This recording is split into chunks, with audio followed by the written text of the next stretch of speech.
Welcome to the Clean Bee Podcast. I'm your host, Madeline. Life is messy, but it shouldn't be toxic.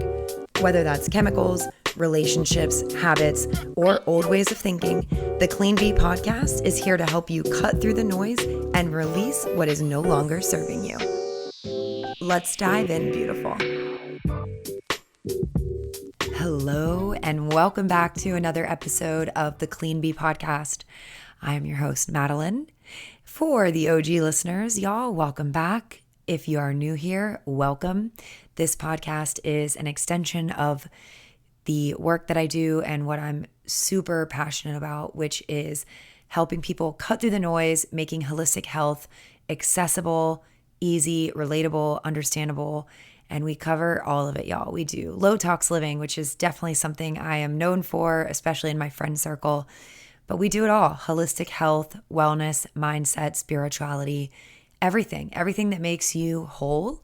We are going to talk about it on this show. So yeah, welcome. If it's your first time here, I am honored and grateful to have you. And if you're an OG listener and you tune in every Saturday, welcome back. I am honestly so grateful to have your ears and your support and encouragement. It genuinely means the world. I know I say that like all of the time, and I feel like I don't want to sound like a broken record, but it just, like, I feel like I can't say it enough. So anyway, it has been a crazy few weeks. By the time this episode airs, we will have just come out on the other side of what was a super heavy Mercury retrograde. If you don't know what that is, go back and listen 2 episodes ago where I shared 5 tips that you can use to help raise your vibration, especially during heavy times, which I think collectively from the people that I spoke to and the conversations I was having the past few weeks, it was heavy. It was heavy for a lot of us. So take a deep breath. Just know we've made it out on the other side and we're in this together. Today's episode is with a holistic health and wellness expert named Rob Carney. He is the founder of Whole Health Connections, and we actually connected over Instagram, like one of the many Instagram friends I have made. I always kind of joke about that because I just think it's an awesome thing about social media and Instagram in particular, of how you can just connect with people that you would have never actually met in real life had it not been for the internet. And I don't know, I just think it's super cool, and I'm grateful to be able to just connect with other like-minded people, even though we aren't physically in the same space. So Rob teaches the holistic basics so that anyone can embody a holistic lifestyle. So his unique blend of wellness and gardening enables others to experience personal growth while utilizing the principles of nature. And honestly, like, this guy fully lives his truth. Like, he is totally embodying what he does. He exudes holistic health, like, from his energy. And it's really beautiful. And it's really beautiful to be around. And our mission and purpose and passions are very similarly aligned. So this conversation was just so much fun for me. It felt so easy flowing, and we could have gone down a couple different wormholes and rabbit holes, and I'm sure we will connect again. I actually was just on his podcast as well, which is called Whole Health with Rob Carney. I will be sure to drop that in the show notes so you guys can go and check that out. But in this episode today, we had such a juicy, free-flowing conversation all about soil health and the overuse of glyphosate and sort of what the repercussions of that are on not only our health, but the health of Mama Earth, our girl, Mother Earth. And we also talked about stumbling forward and how there is just such an empowering feeling that you get when you grow your own food. He just really shares his passion in such a way that makes it accessible for everyone. So he shares easy tips on how you can get started, even if you don't have a green thumb at all, like me included. You guys, for some reason, all my houseplants always die. Like, I don't know what happens, but it makes me sad. And I'm definitely really trying to step up my game and really manifesting that big, beautiful backyard garden that I know one day when I'm in a home and not an apartment and I have more space, I just cannot wait to explore that. And so I feel like start now. I need to start learning now. I need to start where I can and do what I can now, which is something that I really believe in, and definitely something that Rob really believes in as well. So I really hope you guys enjoy this episode. If you do, I would love it if you would subscribe, drop some stars, and leave a review. It really helps the algorithm. And I love, just love getting feedback from you guys and hearing from you. It helps me figure out how I can better serve you and just understand what topics you want to hear more of, what rabbit holes you want to go down with me, and what other guests that you would like to hear from. So be sure to tag both Rob and myself over on Instagram with your key takeaways if you learned something new in this podcast episode, which I am sure that you will. I really look forward to reading that and hearing from you guys. As always, take what resonates with you and leave what doesn't. And I will include all the goodies and the deets for this episode in the show notes. So be sure to check that out and enjoy this episode, you guys. And I will see you on the other side. Love ya. I would love to start off with just a quick little icebreaker I love to ask all my guests is, what makes you feel inspired and like your best self? Great question. Well, what keeps me inspired and makes me feel like my best self? I'd say the first thing that comes up for me is being outside and gardening. That's a big passion of mine, is being in my garden, growing my own food, even just houseplants, houseplants, a lot, just anything plants related, anything nature related, being connected with nature and being connected with people. Then community and gardening are the two that are popping up to my head right there. I love that. I'm so glad you mentioned that because that's something that I really love about you and what you do is your connection to nature and your passion for sharing ways to make connecting to nature and gardening and all of these other aspects, which we'll surely get into later. But you have a way of making it really accessible. And I think it's something that, for me at least, I don't necessarily have a green thumb. So it's nice to see someone create content that makes it feel a lot more accessible. So yeah, I love that. Thank you for sharing that. So let's dive into a little bit more about your journey.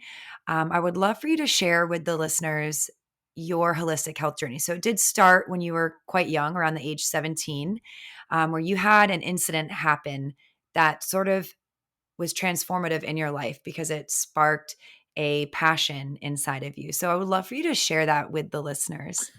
Well, here we go. Diving down to the depths of Rob's journey. So, like you said, I recently turned 28. So this was about 10 years ago. When I was 17, I had a pretty bad concussion, and that was my second concussion. I had my first one when I was 15 as a freshman playing football. And this one was more of a freak accident where I was actually water skiing. And most people don't associate water skiing with concussions, but basically, at 17 years old, my ego was pretty big. I'd like to prove to myself, to people, I'd like to be the tough guy. So I was with my family and my uncles. Their goal was to basically, whether it was tubing or water skiing, was to get me off whatever the case could be, however they could get me off, because they knew I was going to hold on to the bitter end. So basically, I saw these giant waves, and I remember thinking, oh crap, I don't know if I can do this. But then I was like, well, you can't let go. You got to prove to the other people you can do it. Sure enough, flipped over the wave, skis hit me under my eye, knocked me out in the water. And so basically, long story short on that, took about 5.5 months of becoming dizzy, sensitive to light, all these concussive symptoms. My eyesight used to have better. I used to have like 20/15 vision. Now I need distance assistance. For my eyesight, I get double vision when I look at a certain angle. So it's definitely caused an impact. So I went to all these traditional doctors. They were giving me pills and patches and all these suggestions that were resulting in side effects. And I quickly realized, hey, there's got to be a better way. And so during that point of not being able to do any of these physical activities, someone mentioned, have you ever done yoga?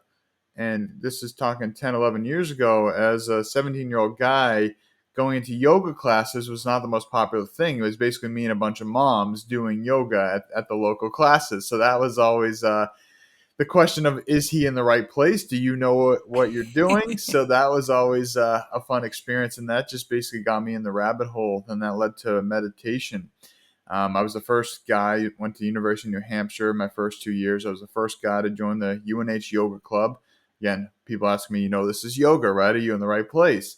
And we had a guest teacher from India, and she had been studying meditation for, I think it was like 40 plus years, little old Indian lady. And Wow. she did a guided meditation, and that just opened up everything for me. And then I started going more into psychology, nutrition, acupuncture, massage, just basically going down this holistic health rabbit hole. And I graduated in 2016 after originally starting off with psychology, nutrition, ended up graduating with a degree in sustainable food and farming, and really finding the balance of how the planet health and the human health is connected, and how, because people would say, oh, lettuce is healthy, but I go to the grocery store and see this very pale yellow looking lettuce next to a dark green lettuce. And I was thinking, there's no way that those can be the same. So that's really what got me interested Mm. in the soil health and agriculture and all that. And so fast forward a little bit. In 2017, I embarked on a trip to Asia, and that's really where a lot of shifts happened in my life. One of my best friends from college was Sri Lankan, born and raised there, came to the States for college. And we'd always joked around like, oh, it'd be cool one day if we went to Sri Lanka together. I'd love to see your family, where you came from. And then one day we were like, why don't we actually do that plan we've been talking about for these past few years? So got a one-way ticket, went to Sri Lanka, lived out there for over 2 months, which felt like 2 years. Like, the time there is so different. And again, this is a whole other story maybe we can get into later, but it was a whole new experience. Middle of nowhere, Sri Lanka. This is not a Mm. touristy area. I was working on his tea farm, teaching English to the kids of the school. Most of these people had never seen a white person before. I'm 6'1", blonde hair, blue eyes, stood out like a sore thumb. Traffic would stop if I was walking by. So it gave me a really different perspective on life. And so then, that's a whole lot of stories in there. And then went to Thailand after that, for about 6 weeks, did a silent meditation retreat while I was out there, which was very transformative. Then Mm. from there, Malaysia, Philippines, and came back. And I'll never forget landing in JFK Airport in New York. That was after like 36 hours of traveling. It's a long way back from Asia. And I remember landing, and that was the first time, and this is at this point like 4.5 months, that I had heard massive amounts of English all at once. And I remember feeling really overwhelmed and hearing all this English. Everybody was complaining. And it made me realize, wow, where I just was in Asia, everybody was content. There was there's very little social media, very little television, very little, digital connectiveness, and everybody was happy with what they had. And then I get back to the States and I hear everybody complaining, oh, my flight's 20 minutes late. Like, little things that in the grand scheme of Mm. things aren't that big of a deal. But I remember that was a very distinct moment in my life that I was like, wow, I will never be the same again, because I was probably doing this exact same thing before I got back. And so, fast forward a little bit further, in 2018, I worked with a startup company in Los Angeles, with a medical device industry, which, long story short, didn't quite start up. So I moved back to Boston with $10,000 worth of credit card debt, and Oh, decided, actually, today we're recording this September 18th. On this day, I started Whole Health Connections, which is really cool to think about. So 3 years ago today, and that's where it all started. This journey, I said, hey, enough's enough. I'm not doing this whole working for other people thing. I'm not doing this whole building other people's dreams. I have a dream I've wanted to do, and I've just been too afraid. I always had these entrepreneurial tendencies, and finally mustered up the courage and kind of hit that rock bottom to say, hey, I'm ready to start something. And 3 years later, here we are. I'm on the Clean Bee podcast talking about my journey. yes. Oh, wow. That is such an awesome story. Thank you for diving into that. I mean, I've heard pieces of your story, but definitely some new nuggets in there, which I'm excited to touch on. One thing I'd love to just circle back to is I just love that, I don't love that you had this experience of having this concussion, but I just always find it so fascinating. Anybody that's interested in, holistic health and wellness, I would say probably 99% of the people have a story as to why and what led them there. And I find it so fascinating to understand, what it is, because it's usually us having something gone wrong or gone awry in our life that leads to this curiosity of there's got to be a better way. Surely it's not, all of these pills and patches, like you said, of trying to, in more allopathic way, heal the concussion. And I just love that it led you on this beautiful winding journey of all of these different modalities that you've now discovered and explored with for yourself. So I find that really, really beautiful. And I appreciate you sharing that. Yeah, and Madeline, it's funny because in my training with the CHEK Institute, which is where I did my holistic lifestyle coach training, my mentor Paul Chek always says the great pain teacher is often the catalyst for change, and that's like you said. When I talk to people about this as well, it's 90% of people, like you said, it's a good portion of people that had a great pain, and the pain taught them lessons to say, hey, this is your sign to make a change. And for me, it was the allopathic medicine, like you said, basically playing whack-a-mole with symptoms. That you can be hitting all these symptoms, nail one down, but as soon as you put a pill in one, there's a side effect that causes another one. Again, this is a generalization. That's not always the case, and allopathic medicine has saved countless lives. So I'm mm, incredibly grateful for allopathic medicine, but yes. it's not the one size fits all, which we are prescribing in the Western world. And after living in Southeast Asia, it's not that one is better than the other. It's how can we integrate these two together and utilize them in an integrated system, not in isolation. And that's my biggest challenge with allopathic medicine is we tend to break things down into the individual component where like people say, oh, just take vitamin C or vitamin whatever. But it's like the point is vitamin C is not the best example because it's a water soluble vitamin. But sometimes people say take an isolated vitamin, but hey, if it's fat soluble, you're missing the other pieces because you can't digest that and absorb it without the fat soluble component or the fat component. So to me, I like to look at how can we integrate things together as opposed to isolating things into individual pieces. And that's really, to me, what holistic health Mm. is having a holistic approach where we're blending every piece of the aspect together, not saying, hey, this is right and that's wrong. It's how can that tool be used in the appropriate situation to help an individual person with their very unique situation they've got going on. Mm.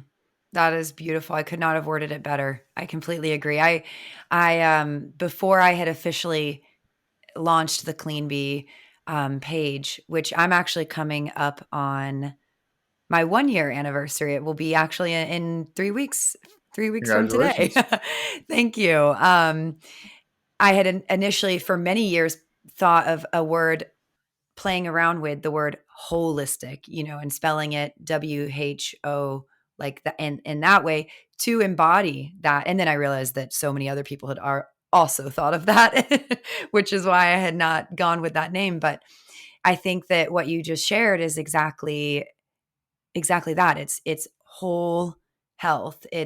We're not separate parts. It's all integrated. And I love that you touched on the need for allopathic as well as, integrative, more traditional Eastern modalities, as well as even things in the United States.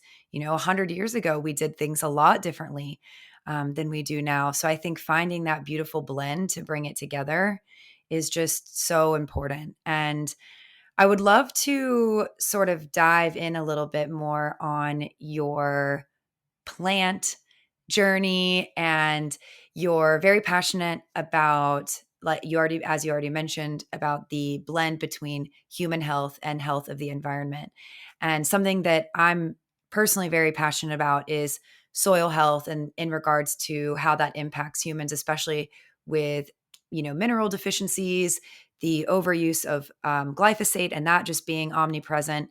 So I'd love for you to maybe talk a little bit more about that, how you became so passionate about plants and how that relates to our human health, and more.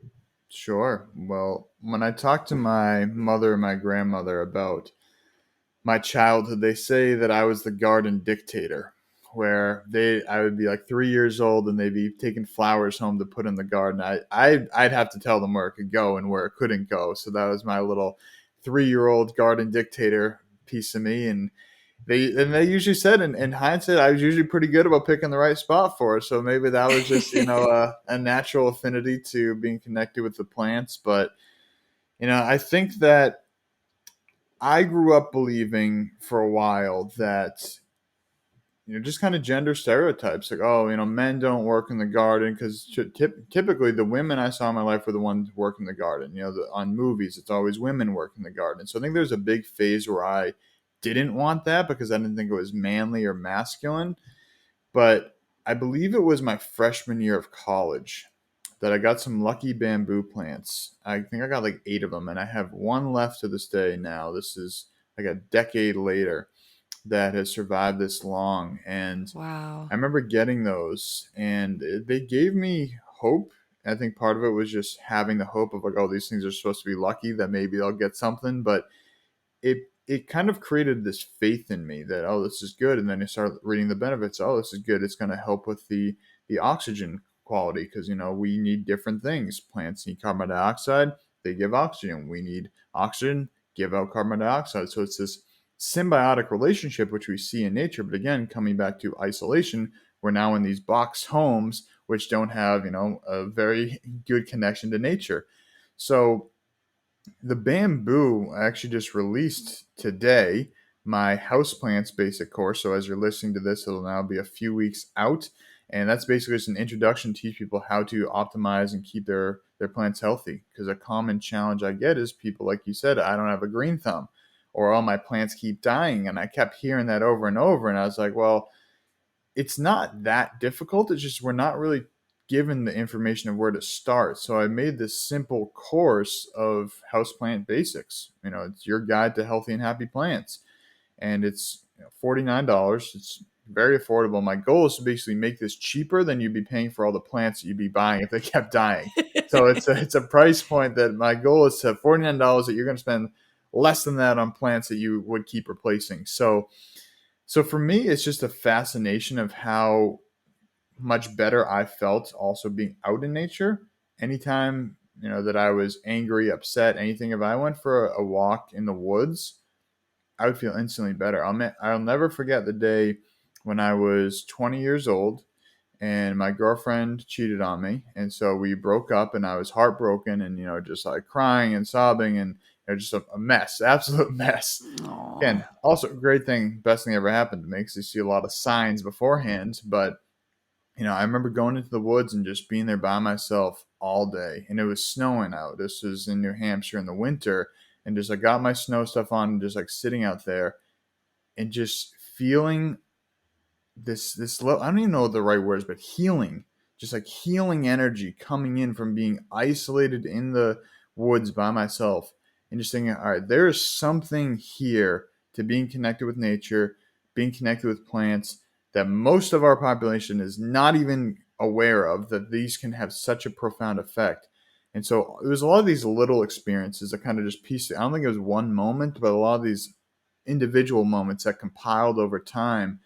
And then, when I was that same year, I was studying nutrition psychology. Like I said, I took this course called ecogastronomy, which is the study of food and food systems. And then basically that led me into the agriculture field because I started talking about, soil health. And so just going down this rabbit hole of recognizing all of the aspects of nature from the soil to the plants. What did the plant eat? That's going to determine how healthy your lettuce is. What's the quality of water it got? What's the quality of soil it got? Is there air pollution? So many little factors. So for me, it's just this immense fascination, and I've always been a curious person. I always like to ask questions to the point that sometimes people get annoyed. So for me, it's just an absolute fascination and a recognition that this has helped me so much in my life that it's my goal to introduce this way of living to people in hopes that even if it doesn't help them as much as it helped me, if it helps them get 1% better, to me, that's worth it. Yes, I love that. 1% better. That is incredible. And I'm so glad you brought up the course that you just launched because that is, I find so accessible and also exciting.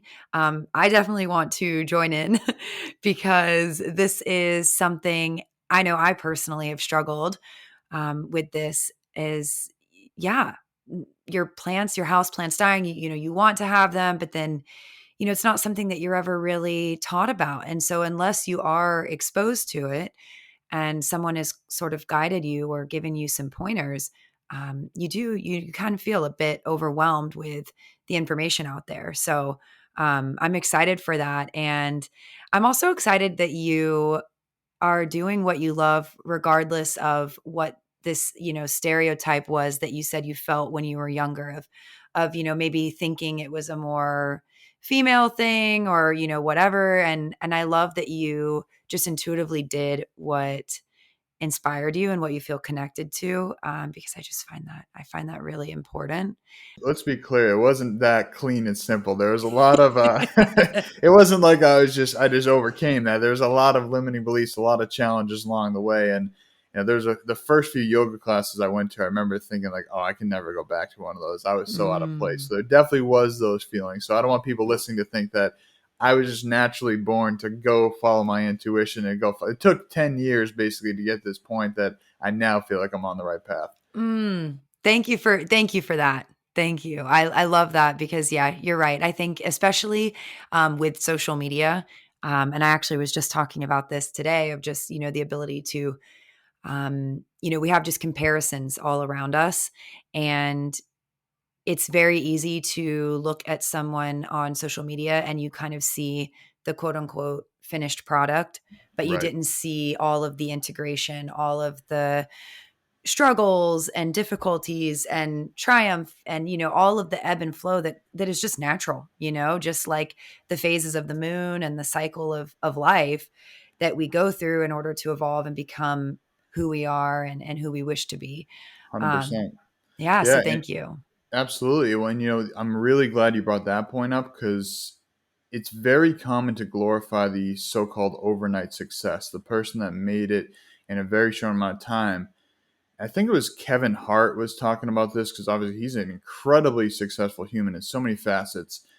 But he talks about the fact nobody talks about the time that he was struggling in Philly. They only talk about the fact that, oh, he's this famous, comedian. He's also an investor. He's, this, that, and the other thing, and we glorify the beauty pieces.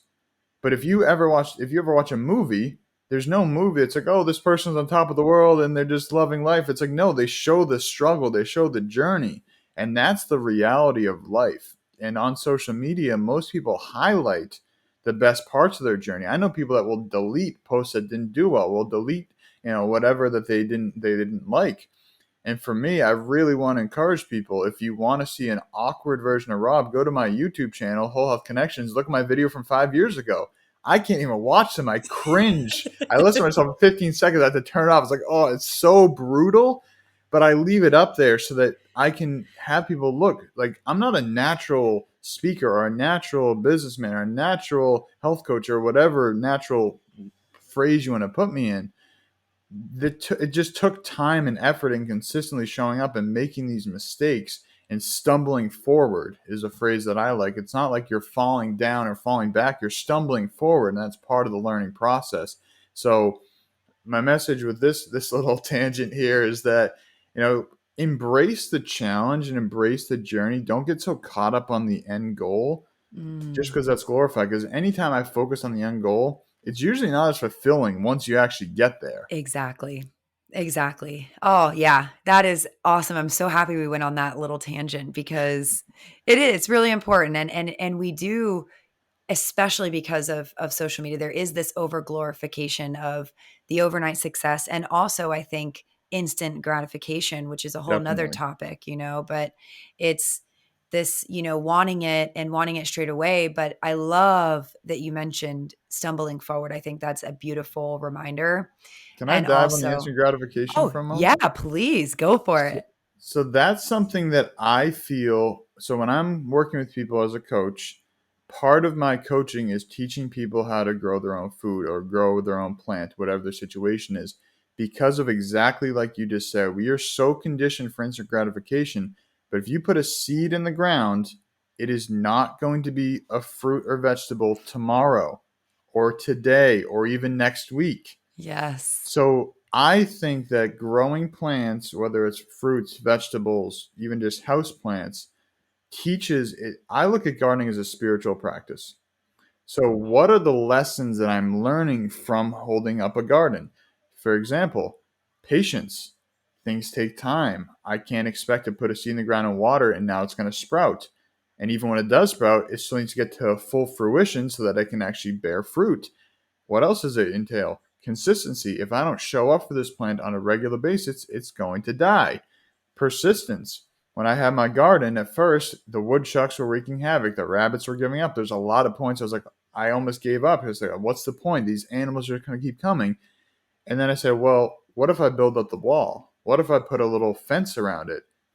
Haven't had many problems since. And that was just me being persistent because there was many days I come out there devastated because the whole thing is eaten. And that's Oh, just tough when you get it to this point and then it's all gone. But that teaches that persistence. So I look at growing food and growing plants, working with plants and just nature in general as a spiritual teacher of all these personal development practices that we're working on and taking those principles we learn with our plants, because you can yell at the plant all day, get angry at the plant, it's not going to help it to grow. So, and mm, just like, we yell at somebody if they don't do what we want, it's not going to help them to do more of what we want. It's probably going to make them resent us a little bit more. So, just want to throw that in there that if you feel like you as a listener struggle from instant gratification, if you grow a plant, I can guarantee you there will be at least a little bit of a shift going on there afterwards. yeah. Wow, that's spot on. I think it is a spiritual practice, and it does teach you. I love that. It does teach patience, and I think that's a great way to I love examples like that where we're taking something that's not necessarily tangible and putting it into words and into an analogy that can really lay it out so that we can understand our tendencies better with an example like gardening. Because yeah, you wouldn't put a bucket of water on it and Right. expect it to grow. You're just gonna kill it. Right. Yeah, and I think even, in business, in health, in relationships, I mean, whatever it is, I think the practice of patience and persistence and dedication is a beautiful, beautiful tidbit to walk away from with this conversation. I think that's amazing. So, Well, another note, Madeline, that makes me think of is I hear a lot of people, men in particular, that say that pre-father them and post-father them are two very different versions of men. Because, think of mm, women, I think, tend to have this natural inclination to nurturing and, loving and these things. But in our current day and age, a lot of men have this go, go, go mentality, this accomplish, this achieve, this dominate, this create, overcome mentality. And I hear a lot of people say that the version they were before they were a father and after are two different versions of them. And so I use that. I'm not a father yet, but I see the side of the same thing with plants is people before they plant and after they plant something, they grow something, eat their own first vegetable. It's not as drastic as having a kid by no means, but there's definitely a shift that it almost bites you. And it's like, wow, I want to do that again. And now instead of spending that free time watching TV or listening to the news or any of that garbage, now we're actually doing something beneficial. And even if you're not growing a lot of food, it's not about the end result. It's about the process to go along there. So I think there's definitely a lot of transformation that comes by simply nurturing something or someone, whether that's a pet, a baby, a plant, whatever. But any more we can nurture a little bit more of that nurturing energy, especially for men, to kind of balance out that very masculine yang energy, bringing in a little nurturing and yin energy can be incredibly beneficial. mm, yes. I definitely agree with that. I think that's very true. And I love that you even brought up the piece of It's it's not the end result that matters, but it's like who you become in the process, because that's definitely something that I personally, um, try to remind myself is that it isn't the end goal, it's who I'm becoming in this process to achieve said goal and how I blossom in that endeavor. And something that's coming up for me is this, and I'd be so curious to hear your take on this as an expert in the, the plant field, is there is a lot of data that has come out about, of course, we know that organic fruits and vegetables are the way to go. Sadly, conventionally grown, or I like to call them chemically grown, fruits and vegetables, do not serve us as humans, and they wreak havoc on our environment. But there's also new evidence as well about how one of the things that can make these organic plants and fruits and vegetables actually so much better for us as a human to consume is because the plant actually had to struggle. It builds up its reservoir of polyphenols and all these phytonutrients that impact our well-being because it didn't have an easy weed-free life. It had to build up a little bit of resistance. It had to have a little bit of a struggle. And I think it's a metaphor as well. We can look at humans. Something can make or break us. But I'd be curious just to hear your thoughts on that topic in general. That's just what was coming up for me. I just find it such a cool topic. Sure, absolutely. Well, so the topic of hormesis, basically using a small amount of short-term stress, acute stress, to make us stronger. We can look at that with humans. Exercise. A little bit of stress in the body in the short term, then we rest, we recover, our muscles get stronger, our lungs get stronger, our heart gets stronger. One of my favorites, going to an ice bath. A little bit of stress in the body, your circulation gets stronger, your resilience gets stronger, your mindset gets stronger. So hormesis is a common effect. The hormetic effect is very common throughout nature. The whole idea of survival of the fittest, which I think is a case for animals. I'm not sold if that's the case for humans. I think it's actually survival of those who collaborate for humans. So when it comes to animals, plants, more of the non-human natural world, it's the same thing.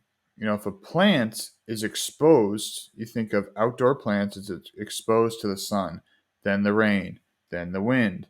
What does the wind do? Yeah, it could blow the plant over, but also makes its roots go deeper. Because if it just had perfect conditions all the time, it's not going to root as deeply.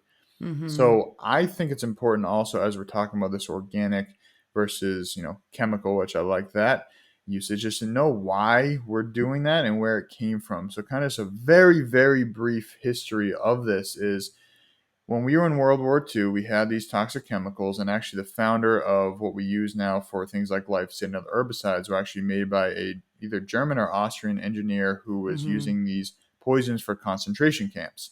So these were poisons intended to kill humans. After the World War II, there was a lot of leftover chemicals from the wars from all these different countries, and they said, hey, what do we do with this? We can't just dump this everywhere. Well, we have a lot of bugs on our crops. What if we kill the bugs with this? And say, okay, yeah, cool, let's try that.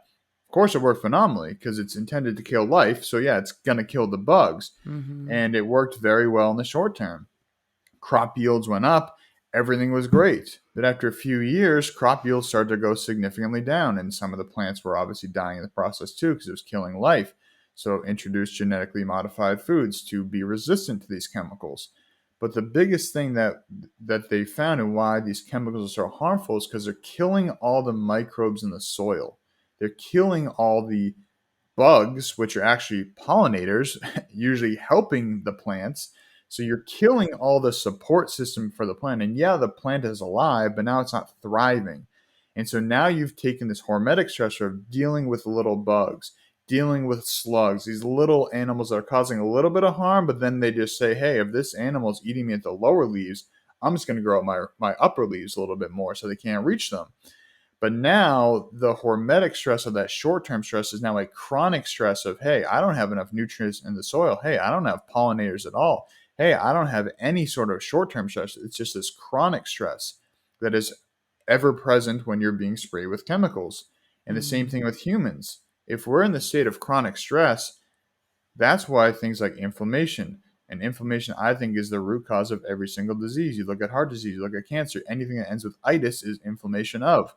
So if we're recognizing, hey, humans and life in general does very well with acute stressors, but once they become chronic stressors, the system is not equipped to deal with that, because in nature, there's not really any such thing as a chronic stressor, Mm-hmm. because the seasons, like you said earlier, everything goes in cycles.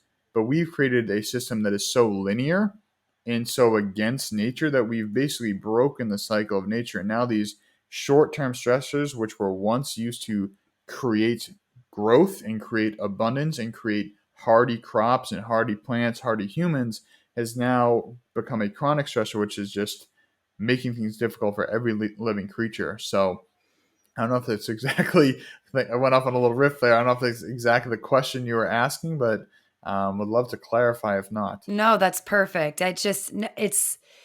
Yeah, I couldn't agree more with what you said. And I love that you even touched on just the history of glyphosate, because that's definitely, I think, something that a lot of people don't even realize. It's been around for a long time, and it wasn't even being used for what it's used for now until, I mean, early 70s. But then genetically modified crops were introduced, I believe it was 1996. And these are still, when you think about that in the scheme, it's relatively new. And For sure. like you said, I completely agree that the root of all dis-ease is inflammation, and a lot of these things that are trickle down effects because of that. And if you just look at the rate of the chronic dis-ease that has gone up since 1996, it's it's astronomical, and it's a lot of different things. But I love what you said of, we've essentially created this separate from nature way of living. And we think, I'm using air quotes for the listeners that can't see us, obviously, is that we can outsmart Mother Nature. And I just always like to bring it back to Mother Nature knows best. And there's all of these systems, and maybe we just don't yet understand it. But just because we don't understand it doesn't mean that there's not a reason. And Right. I think the bugs on the plants is a perfect example. We would think that's something that's a nuisance.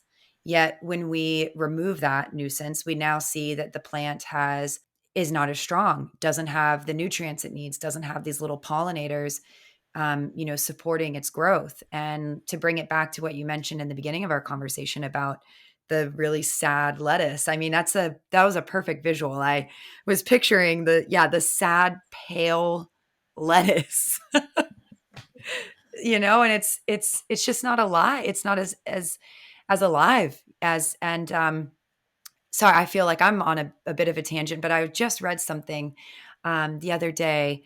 It said it was an actual study that was done comparing fruits and vegetables from 1959 to 2016, and how we would have to eat the equivalent of 6 oranges to get the Yes. equivalent of vitamin C and vitamin A as our great grandparents or grandparents would have.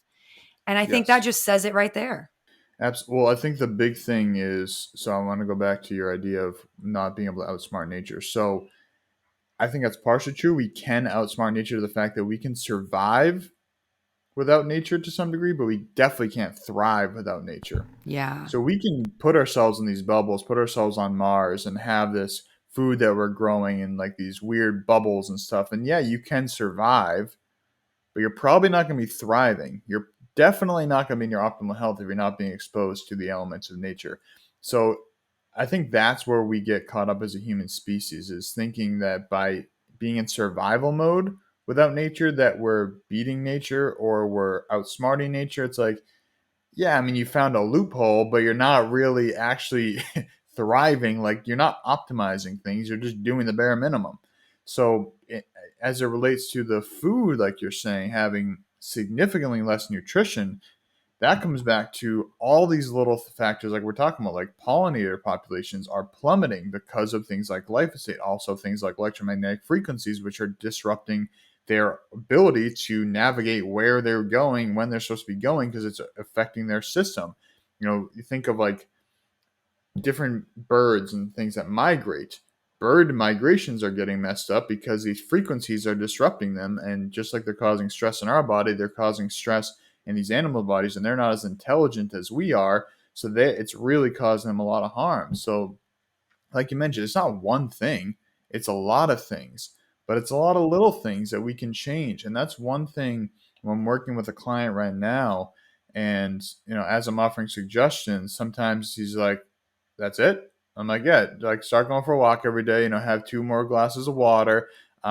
Stop eating your last meal at 10 p.m." Just like little things, and it's like sometimes people want the silver bullet that's going to solve all of our issues, but there's no such thing as one silver bullet.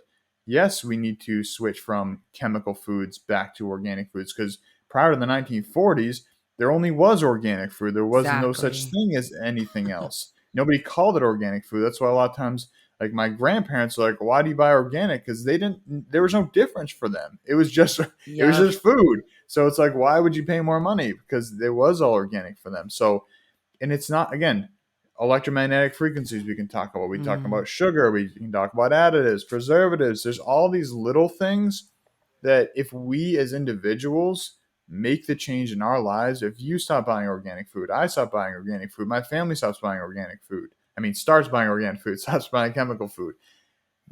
It's supply and demand. Yeah. It's like economics 101 that if you don't buy it, they're not going to create it because they don't have a market. Mm-hmm. So I think it's easy to caught up in this, oh, I'm too small to make a change. Yeah, I mean, yeah, that's true if you don't do anything. Like if you Yeah. just keep doing what you're doing, yeah, you're not going to make a change, but you're not going to make a change to anything. You're not going to lose weight if you don't start, moving your body more, eating healthier. So it just comes down to making these little actions every single day. If everybody starts growing their own food, hey, what if you went to the grocery store one less time a month because you grew your own food? Hey, well, that's going to help you save a little money on gas. That's going to help, these giant oil corporations make a little bit less money. So it's not about one thing, but imagine if 7 billion people went to the grocery store one less time a month. Mm. That's 7 billion less grocery store trips a month, not a year, a month. And that's where these changes can be made so easily. And that's for me sharing people how to grow their own food, how to take care of houseplants.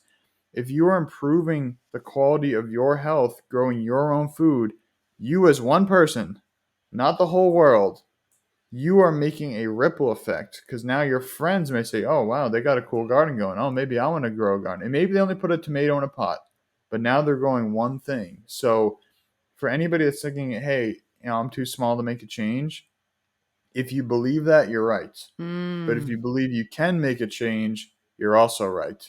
Mm. I think that's actually reminds me. I think it was a Henry Ford quote. I want to say it was like, "You either think you can or you think you can't, and either way, you're right." Yes, it is. That's Henry Ford. And it's so spot on. And I really love that you even mentioned about your work with one of your clients. And I'm laughing because that's very very similar to a situation that I've had with one of my clients as well. It might seem like exactly what you said. Well, that's it. Like that's easy. But it's these little 1% actions, like you mentioned earlier, that lead up to these seemingly quantum leaps that are made. And I think it's very empowering and inspiring. And I love that you even mentioned about voting with our dollar, essentially. Economics 101, we are making the impact. I mean, you even think 5 years ago, or let's say even 10 years ago, um, I remember living in the Virgin Islands, and there was only one grocery store that I would go to because it was the only grocery store that had an organic selection of produce. And it was like this big, a small little section, and, a few gluten free and BPA free canned items. And that was the store that I chose because that was where I was able to get what I wanted. And now I can go into a regular grocery store and there's a whole organic aisle. There's, gluten free this and, non GMO that. And it's because we as consumers have demanded that these big corporations be more transparent, be more upfront with what they're doing and make the changes. And we've voted with our dollar. And then that trickles down to help the other people that maybe, because organic is more expensive. I mean, it sucks, but it is. And, but if we can shift the trends in a way that then benefits the collective, sort of going back to what you mentioned earlier of not survival of the fittest, but survival of those who collaborate. And I think that is awesome. I love that. Well, Madeline, it's funny because you mentioned that organic is more expensive, and that's just because less people are buying it. They can mass produce non organic foods easier.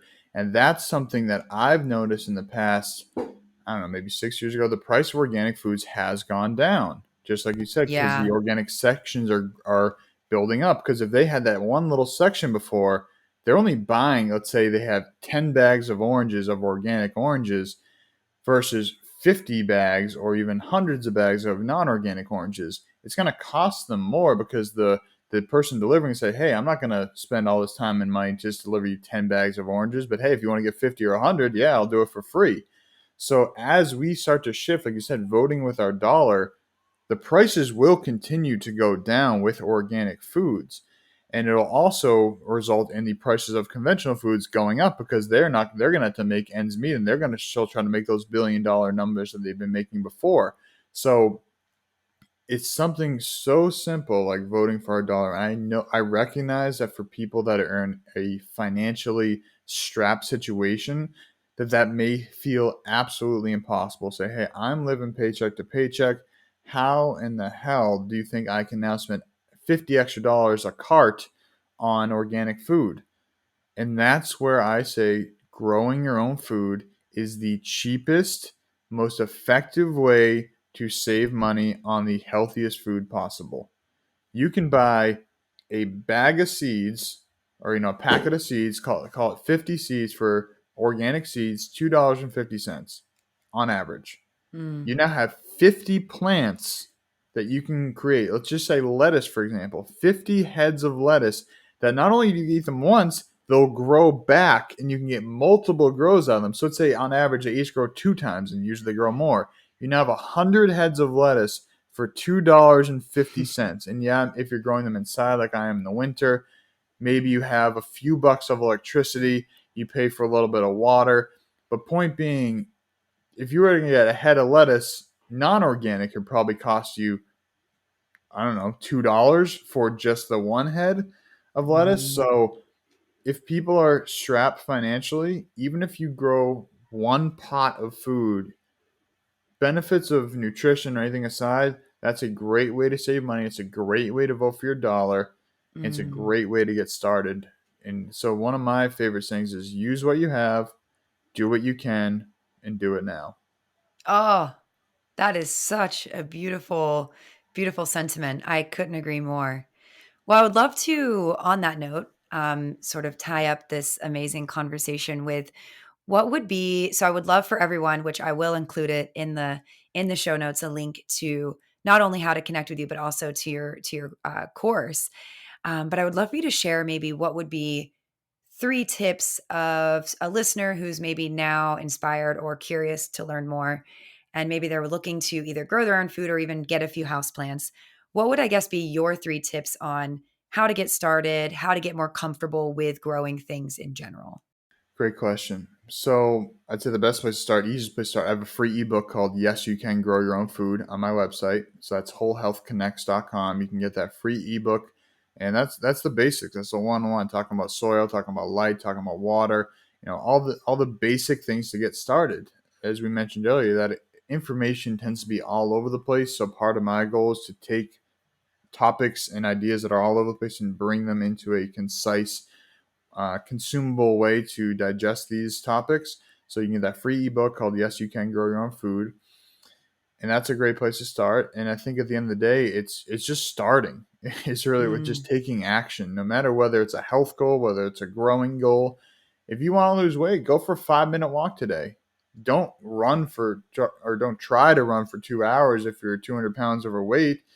Then you're going to be sore for a week. You may injure yourself. Like, start off small and don't underestimate the fact that these small actions compound over time.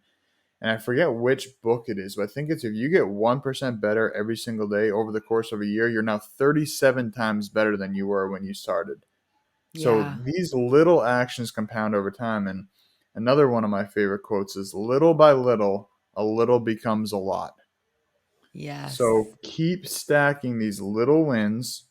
Give yourself credit for these little wins, and just do the little actions every single day. So specifically as it relates to growing something, well, first buy some soil and buy some seeds, organic soil, organic seeds. Yeah, you may pay a couple bucks more, but again, when you put into perspective that, hey, you're not having to spend all this money at the grocery store buying these things, you're actually saving money. So start where you're at, use what you have, take the little steps every day. You can download that free ebook. That's a great place to start. That's the goal. Make it free and accessible and then as people want to go deeper, have the courses available, the coaching available. But I think information for this stuff should be as easily accessible and affordable as it can be. So, I just hope people will take some action, whether it's for their health, for growing something, but just start today. Start small. Don't overwhelm yourself.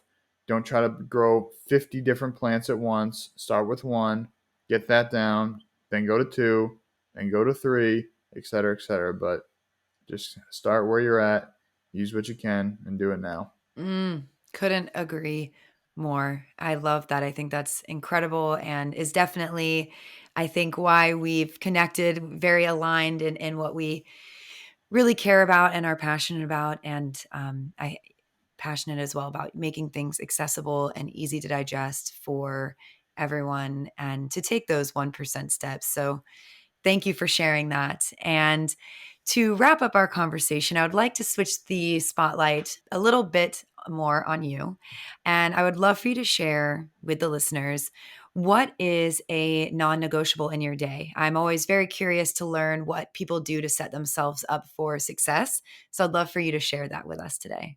Great question. Non-negotiable for my day is definitely walking. So right now I have three I'm working with: walking, journaling, and cold showering. The journaling doesn't happen as often as I like to, but the walking and the cold shower is 100% non-negotiables. The walking for me, if I get up and go right to my computer, I'm going to get anxious because my body likes to move and I move through my energy. That's how I think a lot of people do. We just don't know that. Yeah. So for me, getting up and walking as soon as I can in the morning sets my day up for success.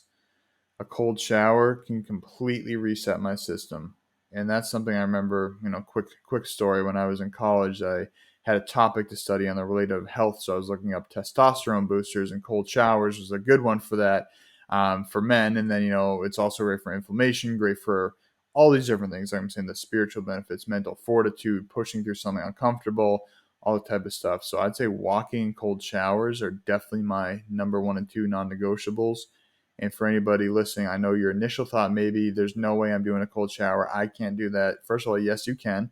I've walked many people through ice baths, 33-degree ice baths that have never taken any cold exposure and have lasted a few minutes in there. So again, start where you're at. Start by ending your cold shower with 10 seconds of cold, then 15, then 20, then 30, then start it off with 5 or 10 seconds of cold and end it, and just build it up gradually. But I can say cold showers every day has absolutely changed my life. And we all are so sedentary. So the more that we can move, even if it's a 5-minute walk, it's going to be better than nothing. So walking in cold showers is my one and two. And if I have a 1B, then it's going to be journaling. That's awesome.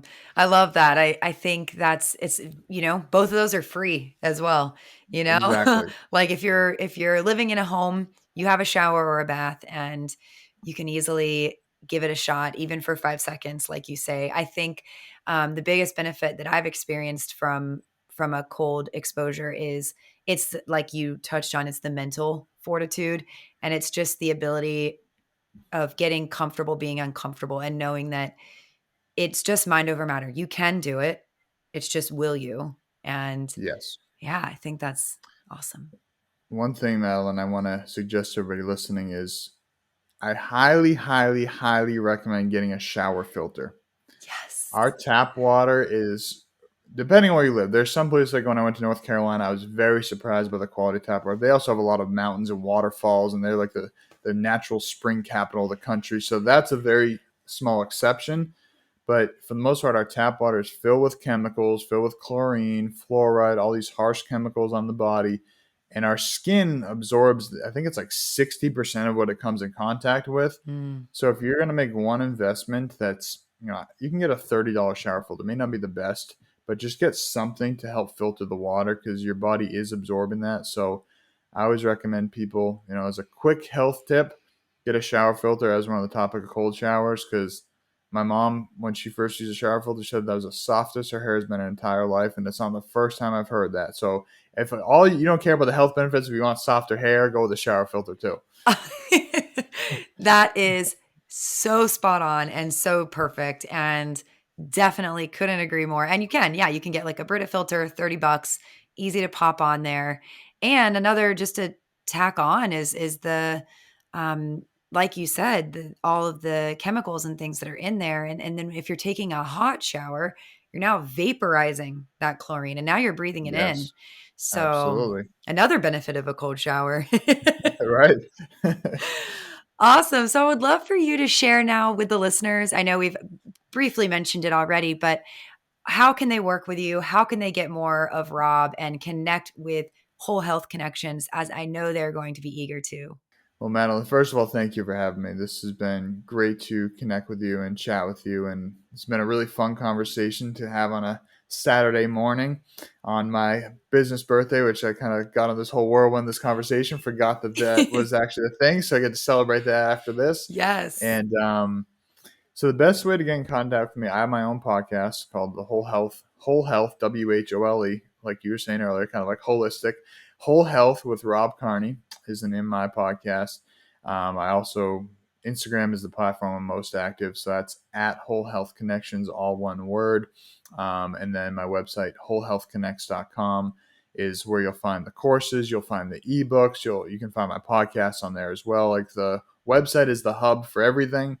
YouTube is a platform I'm looking to grow, so that's just Whole Health Connection. So I'd say between my podcast, between the Instagram, website, and YouTube, those are kind of the main four I'm working with right now. I'm trying to narrow it down, not trying to do too much on Facebook or LinkedIn or all these platforms. I'm really honing in. So I'd say those four are where I'm spending a lot of my time at this moment, and would absolutely love to chat with anybody. Feel free to shoot me a message on Instagram. Say you found me through Madeline's podcast and would love to chat with you, share anything I can. And I'm an open book, so feel free to ask any questions and I'll do my best to support you. Incredible. Thank you so much for sharing that. Also, couldn't agree more on scaling it down and putting your intention. I think that's a beautiful message to wrap up with and kind of goes with the theme of just those 1% actions. So I will, again, be sure to include all of that in the notes for everyone for easy access. And thank you so much for joining. This has been such a fun conversation. Again, happy birthday to Whole Health Connections. I hope you take some time to celebrate. And I saw you'll be going live on Instagram, so I'll be sure to tune into that. And yeah, thank you so much, Rob. This has just been such a fun conversation. Yeah, thank you, Madeline, sincerely for having me, and everybody listening. I appreciate you listening all the way through, and hopefully that this has inspired you to take that 1% action. And feel free to tag us on Instagram, just saying you're making that little action. Maybe you're inspired from the podcast, because again, making those ripple effects, that's really where it all starts. Maybe you grow something yourself after this. Maybe you go for a daily walk, maybe take a cold shower. And that's great to do that. And then the next level is, hey, share that. And if you share with us and then we share with our audience, now the ripple has expanded. And now the whole rest of the world, even if one other person does it from all three of us sharing, that's a change that I think is worthwhile. So I want to encourage everybody to share your progress, share your journey, and keep on keeping on. Ah, so incredible. I love it. Spot on. Couldn't agree more. So thank you again. Such a great note to leave it on. And I'm wishing you a beautiful rest of your day. Thanks, Madeline. Everybody listening, have the best day ever. Take care.